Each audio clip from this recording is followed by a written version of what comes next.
lo largo de todo el tratado va a insistir con que, organizándome brevemente, yo les decía que Pinel entra en Bicêtre en el año 1793, ¿sí? Poussin ya en ese momento estaba a cargo del sector de alienados, ¿sí? Poussin había entrado a Bicêtre cuando era joven, internado con tuberculosis, con escrófulas, una especie de tuberculosis cutánea, creo. Así que bueno, Poussin, que venía de una familia bastante humilde, termina internado en Bicêtre. Años después se termina curando y lo terminan poniendo a cargo del sector de alienados, ¿sí? Con lo cual, cuando Pinel entra a Bicêtre, Poussin ya tenía un recorrido de alrededor de 15 años y era el que manejaba el sector de alienados, ¿sí? Y lo que hace Pinel en esos 2 primeros años, porque él va a estar 2 años en Bicêtre, de 1793 a 1795, ¿sí? Después lo pasan a Salpêtrière, un hospital mucho más grande, más importante. Y en esos 2 años lo que va a hacer Pinel básicamente es, más que dedicarse, como decía Foucault, a meter el poder médico en los manicomios, en realidad Pinel con mucha humildad se dedica a tomar nota y aprender de Poussin. Esto lo dice el mismo Pinel en todo su tratado, ¿sí? Es decir, que Pinel, contrariamente a lo que dice Foucault, no se hace poseedor sobre el saber de la locura, al menos inicialmente, ¿sí? Sino, él lo va a señalar, dice que, bueno, que estos hombres sencillos, prácticos, que conviven entre los alienados, tienen mucho para enseñar a los médicos sobre el tratamiento de la locura.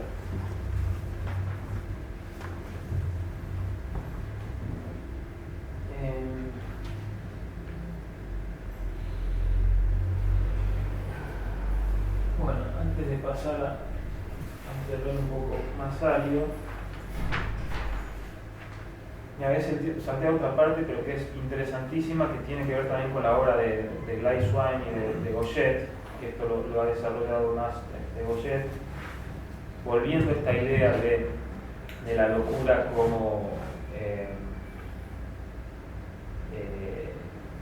una locura parcial, como una razón no afectada totalmente, esta idea de un rincón de la psique conservado y otro alienado. Gley-Swain y Gauchet van a decir que tiene también toda una otra vertiente que va mucho más allá de nuestro campo de la psiquiatría, sino que tiene que ver con la historia del pensamiento moderno. ¿Qué dicen, sencillamente y brevemente, Swain y Gauchet respecto a esto? Les decía que estábamos en la Revolución Francesa, ¿sí? La Revolución Francesa, momento donde se declaran por primera vez los derechos del hombre, ¿sí? Donde se declaran los derechos del hombre, más sobre todo como que el hombre es libre, ¿sí? Por primera vez, no sé si por primera vez, pero bueno, después de años de autoridad de la Iglesia, de los reyes, etc., el hombre se puede declarar libre, independiente, ¿sí? Dueño de sí mismo. Y lo que dice Gauchet, que paradójicamente, justo en este momento, donde el hombre puede considerarse libre, no sometido a ninguna autoridad superior, se va a dar cuenta que en realidad sí está sometido a alguna otra cosa, pero que no es una autoridad externa, ¿sí? Sino que está sometido a su propio yo, a algo interno a sí mismo, ¿sí?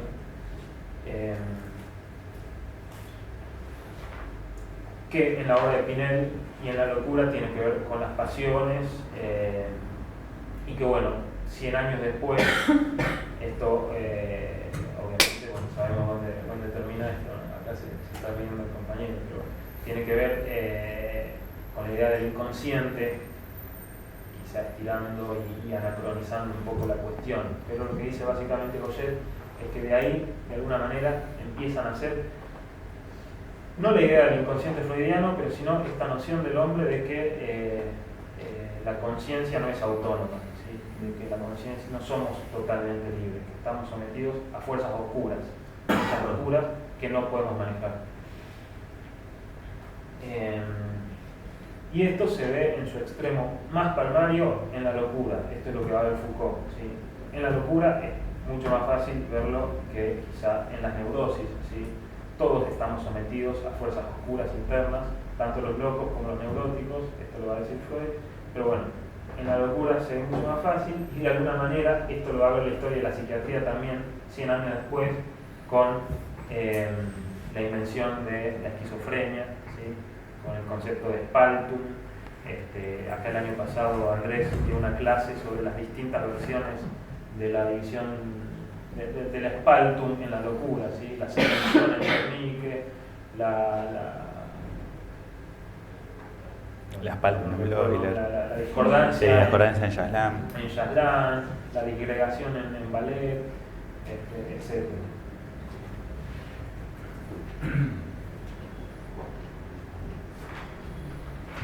Bueno, ahora adentrándonos un poco en el contexto, en lo que podríamos decir el marco de pensamiento de Pinel, acá bueno, hay mucho para hablar, no vamos a tener tiempo de profundizar en todo esto, pero bueno, brevemente podemos decir que Pinel se considera en ese momento, se incluye en la tradición del empirismo, ¿sí? Pinel, un tipo muy formado y muy bien ubicado académicamente, es amigo en el momento de los filósofos más importantes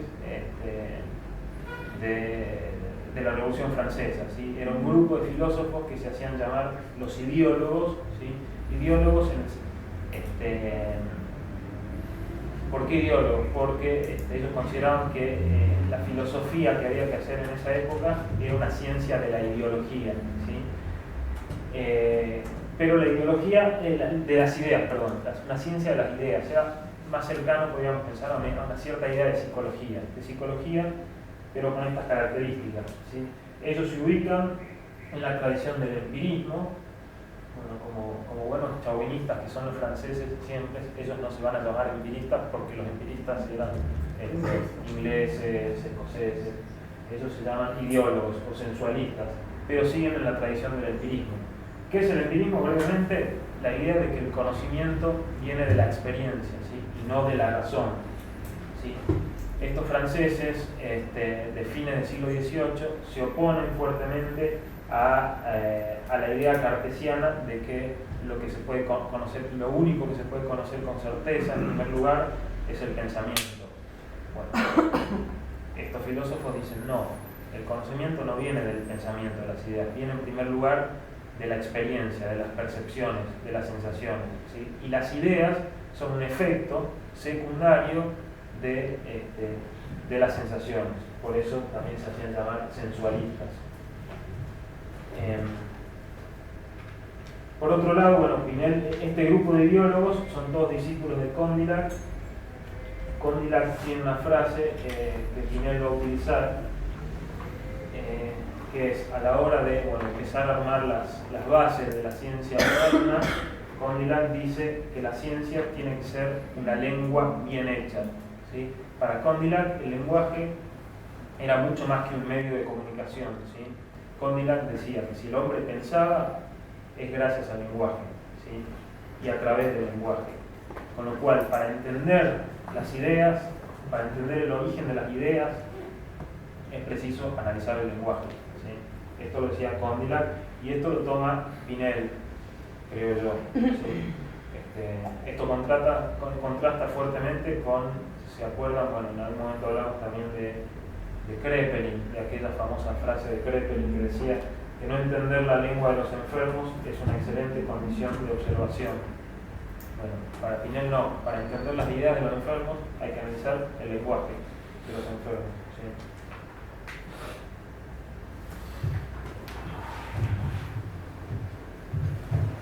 Bueno, esto hablé un poco del Mar del Plata, por ahí no lo voy a repetir tanto, pero brevemente puse esta imagen. El Instituto Nacional de Ciencias y Artes es el instituto central que crea el movimiento de la Revolución Francesa, donde se oficializa la academia, ¿sí? lo académico oficial en relación a las ciencias y el arte. ¿Sí? La Revolución suprime todas las viejas instituciones del régimen antiguo y centraliza la ciencia y el arte dentro de este instituto, del cual Pinel obviamente formaba parte. Ahora, este instituto estaba formado por 3 secciones: el de ciencias físicas y matemáticas, el de literatura y bellas artes y el de ciencias morales y políticas. ¿Sí? En Mar del Plata yo hablé un poco del tratamiento moral y utilicé esto para ejemplificar de cómo el concepto de moral en la época era un concepto muy amplio y que centralizaba toda una corriente de pensamiento de la filosofía de la época y que iba mucho más allá de la moral en el término en que lo utilizamos nosotros.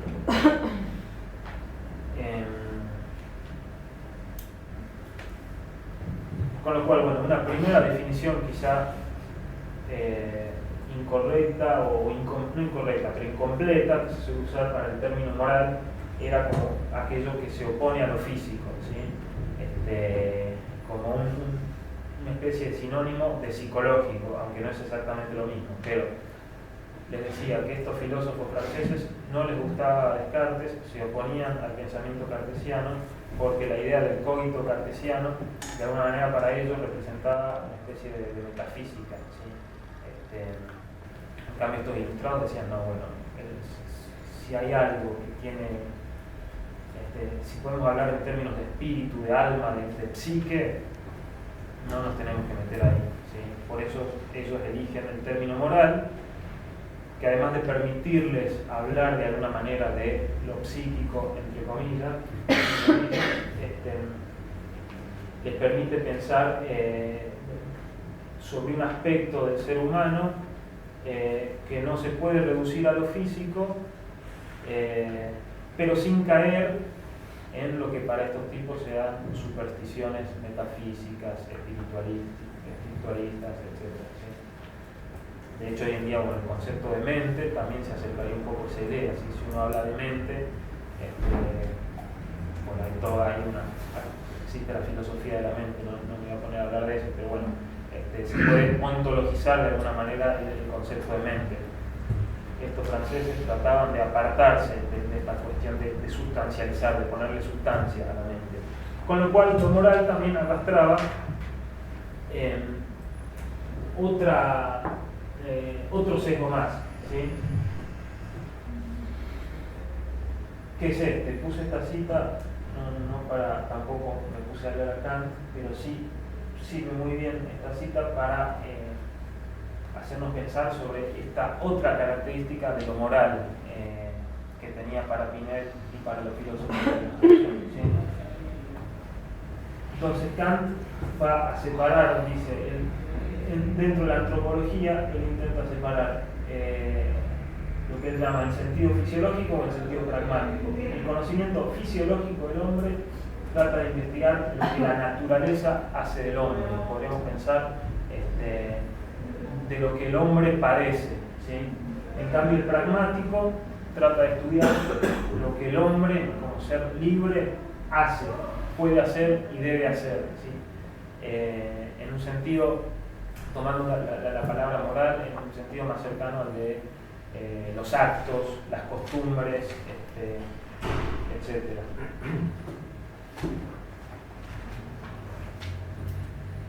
Sí, algo más parecido quizá al concepto de ética en cierto sentido. ¿Sí? No voy a meter mucho en esto. Esto lo desarrolla bastante José María Alba en su libro Estudios sobre la psicosis, acercando la idea de lo moral, del tratamiento moral en Pinel, a la idea de responsabilidad subjetiva en el psicoanálisis.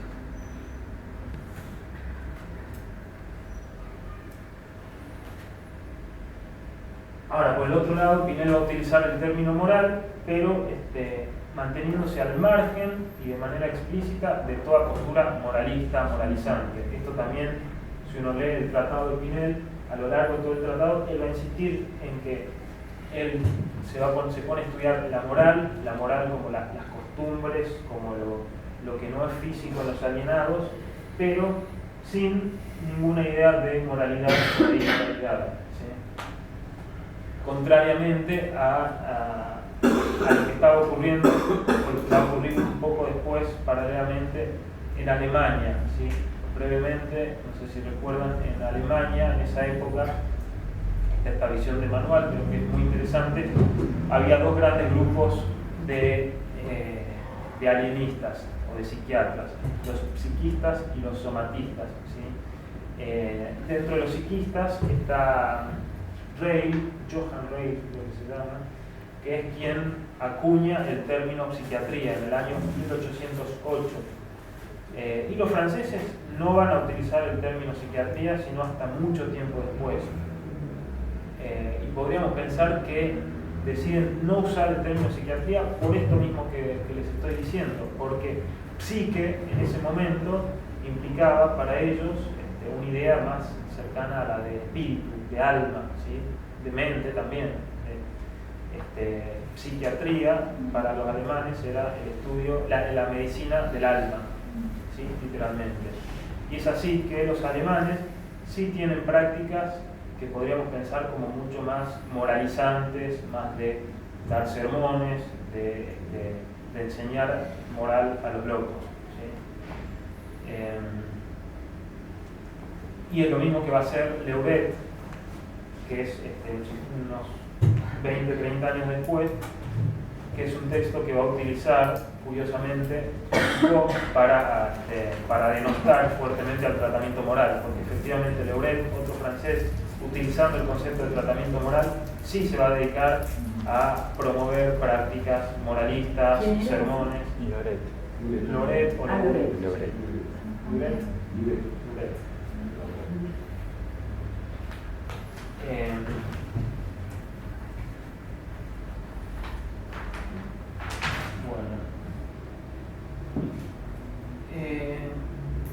Otro tema interesante dentro del tratado de Pinel es el tema de las pasiones, ¿sí? También un tema riquísimo y súper amplio. No es un tema original en Pinel, ¿sí?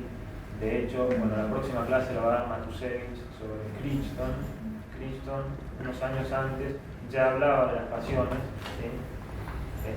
Hay toda una discusión sobre si Pinel sacó sus ideas sobre las pasiones de Crichton o no.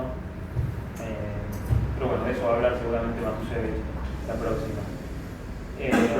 Pero la cuestión que el tema de las pasiones había sido un tema central en la filosofía del siglo XVII y XVIII, ¿sí? De hecho está el Tratado de las Pasiones de Descartes. Pero el tema es que a fines del siglo XVIII, principios del siglo XIX, el concepto de pasiones cambia de sentido, ¿sí?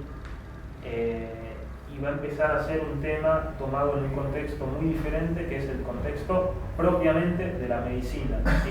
No es un contexto filosófico. Acá puse esta cita de varias, entre muchas, obras médicas que trataban sobre las pasiones, ¿sí?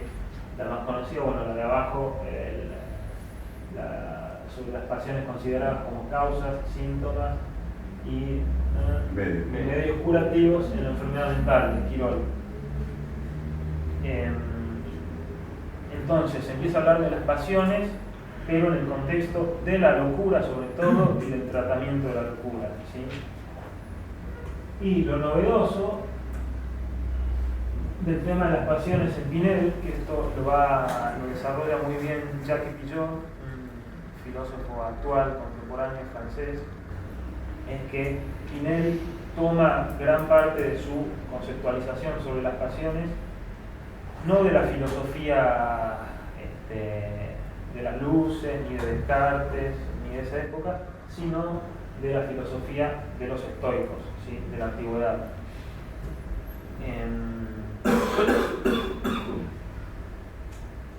A ver, les había dicho hace un rato que una de las características de la Ilustración era este momento donde el hombre deja de someterse a las autoridades superiores de la Iglesia y de los reyes para asumir su libertad, ¿sí? El tema es que Pinel, muy consciente de esto, cuando ingresa al manicomio, al asilo, no manicomio todavía, se enfrenta de golpe a la idea de tener que hacerse el cargo del destino de estos pobres hombres, ¿sí?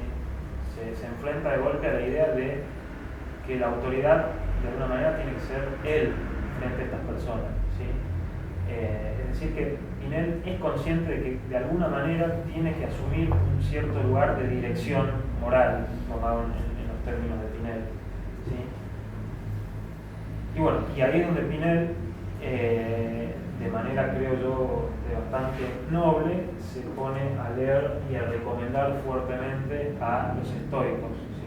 Donde la filosofía de los estoicos, sobre todo la de Cicerón y la de Séneca, se propone como una filosofía práctica en pos de buscar más que nada la felicidad del hombre, ¿sí? El pensamiento de los estoicos romanos y de gran parte de la filosofía romana tiene que ver con un pensamiento práctico que apuntaba no tanto a la verdad, sino a la felicidad, ¿sí? A cómo ser feliz y a cómo sufrir menos, aliviar el sufrimiento. Es por eso que Pinel va a recomendar, como en primer lugar, antes que nada, dice, leer a los estoicos para en esta búsqueda de aliviar el sufrimiento de estos pobres hombres. Perdón, quizás vos sabés más que yo de los estoicos, pero también tiene que ver con las virtudes, ¿no? Los estoicos, no sé, el ayudar al otro, digo, para tener relación. Hay muchos matices y no me quería meter mucho con esto. Tiene que ver más que todo con la moderación. Exacto, bueno. Moderar las pasiones. Y dominar las pasiones. Que no es muy diferente. ¿Cómo? Que no es muy diferente de lo que hacemos. Exacto, sí. O sea, apuntaba a poder dominarse uno mismo frente a las pasiones. Séneca tiene una frase de eso, que todo lo que te va a retribuir el ayudar al otro también. Eso en relación a Una eso. versión más cristiana por ahí. No, los cristianos después lo toman. ¿Sí? Pero bueno, sí, tal como dice Emilio, eso es, creo yo, lo central que quizá toma Pinel de los estoicos, ¿sí? Esta idea de tratar de controlar las pasiones, de dominar las pasiones, ¿sí? Moderación. De la moderación. ¿Sí?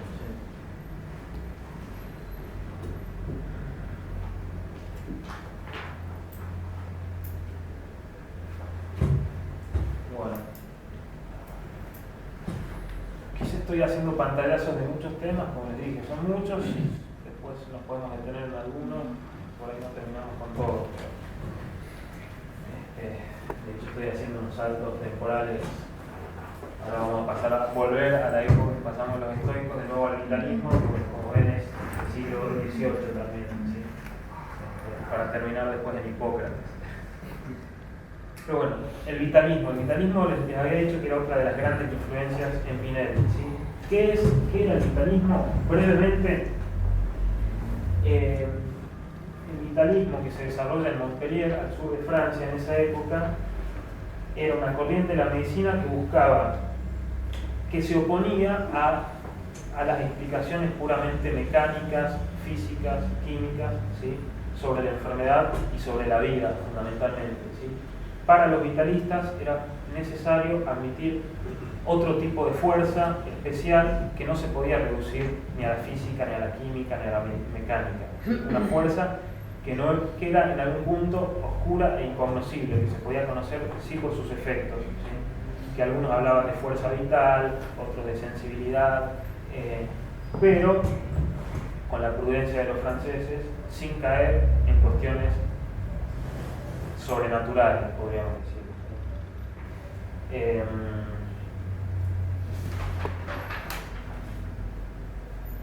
Y dentro de la doctrina del vitalismo, lo que va a tomar Pinel es la idea de la enfermedad como un desequilibrio de la economía animal, ¿sí? ¿Qué era la economía animal? El otro día en Mar del Plata también mencioné algo de esto. volviendo a otro anacronismo, mencioné el tema de la Gestalt, ¿sí? Estamos 100 años antes. Pero la economía animal, bueno, acá está, esta es la definición de la enciclopedia.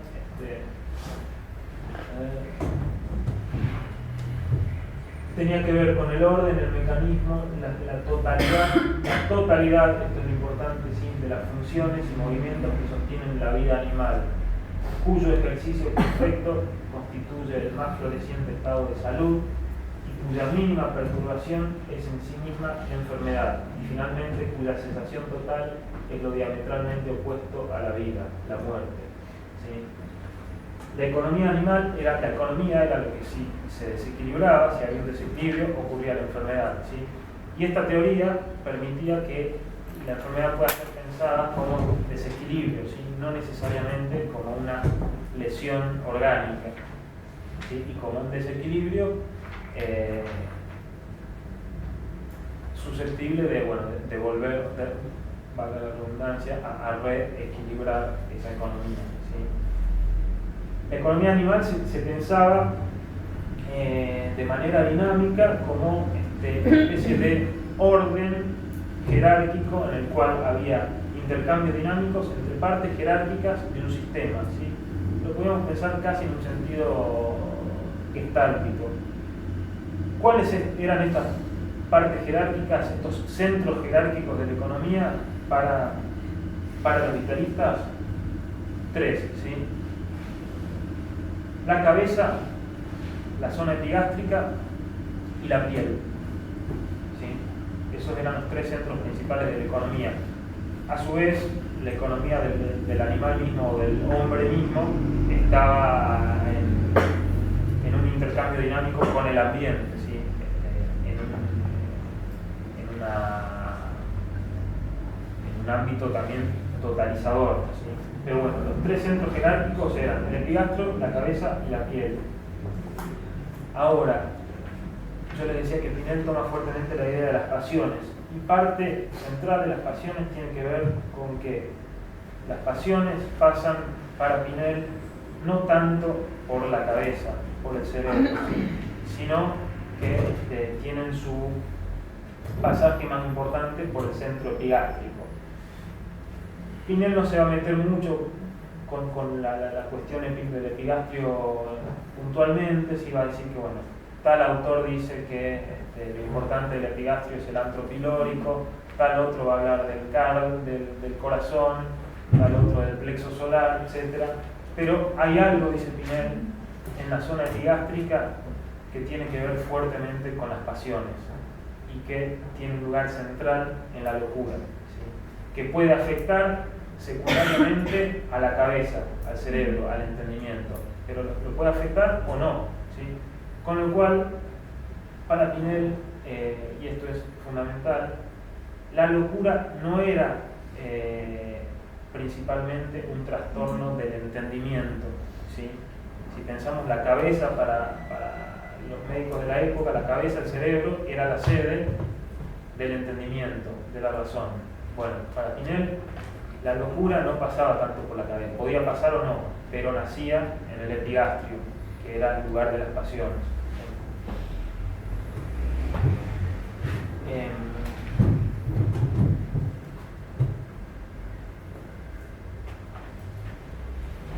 Esto, bueno, Gladys Swain va a decir que la metáfora epigastria, como dice Gladys Swain, permite también de alguna manera pensar la existencia de ese otro yo oscuro que no puede ser reducido y que tiene que ver con la locura y con la subjetividad. Facilita a Pinel de alguna manera este razonamiento sobre una afectación subjetiva que no viene de las ideas. Me queda poco tiempo.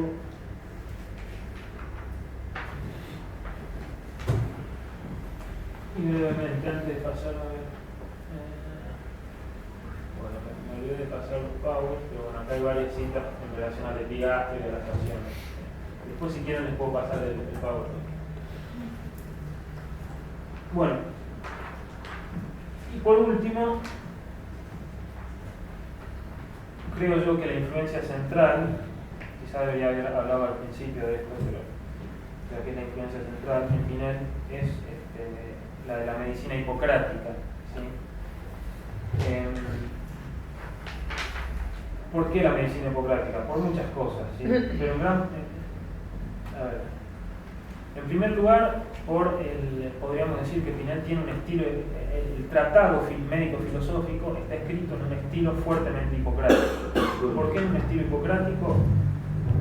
Porque se basa más que nada en una descripción, podríamos decir, ateórica o con un intento de ateoricismo, ¿sí? Una descripción observacional de casos, ¿sí? De casos clínicos, en los cuales Pinel no busca generalizar, ¿sí?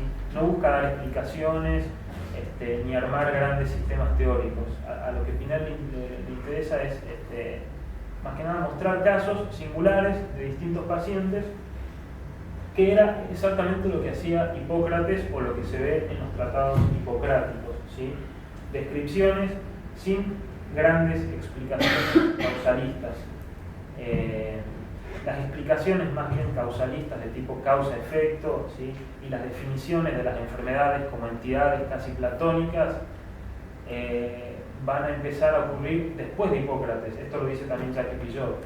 Recién con la medicina galénica, con Galeno, se empieza a definir las enfermedades como entidades, ¿sí? Y se empieza a utilizar explicaciones de tipo causa-efecto. Esto en la medicina hipocrática no estaba tan claro, ¿sí? El otro día en el Congreso, Estañaro trataba de explicarle a algunos psiquiatras de su mesa la diferencia entre la causa y la relación, ¿sí? Que ocurran una cosa en el cerebro y una cosa en la subjetividad no significa que la subjetividad sea causa del cerebro, son dos cosas distintas, ¿sí?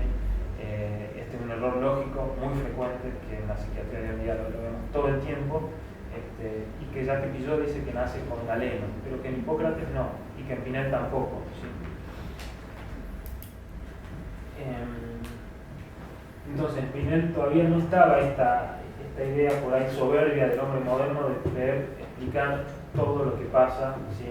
En la naturaleza del hombre. Bueno, llegamos justo a las conclusiones. Yo les decía que me había interesado por Pinel por esta cuestión de rescatar, de legitimar nuestro lugar como psiquiatras, etc. Bueno, la cuestión es que me encontré con un montón de otras cosas, que acá las puse, y que quizás las vamos a repetir. La razón del alienado no es una razón impenetrable, ¿sí? No es, como decía Foucault, necesariamente el otro de la razón. La alienación para Pinel es testimonio extremo de que la conciencia es esclava de un otro yo, que en Pinel está simbolizado por las pasiones. El alma, lo mental, lo espiritual, etc., tiene para Pinel una inserción fundamental en el cuerpo, ¿sí? Hay una idea, dice Jacques Pillot, monista en Pinel. Pinel, al igual que Hipócrates, era un tipo en absoluto dualista, ¿sí? Era hoy en día que está tan de moda criticar el dualismo y bla bla en las neurociencias. Bueno, Pinel era en ese sentido, se podía pensar como un monista, ¿sí? Lo visceral en ese sentido tiene un protagonismo central, ¿sí? El núcleo de la locura no es ni una lesión puramente física, ni un error de la razón, sino un desequilibrio global. La locura como enfermedad se explica mejor en términos de desequilibrio que en términos de lesión, ¿sí?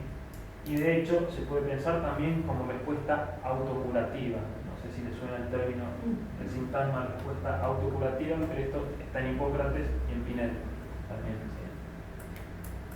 Entonces, en este contexto, las palabras como mediadoras de sentido para Pinel pueden ser portadoras de un efecto terapéutico en sí mismo.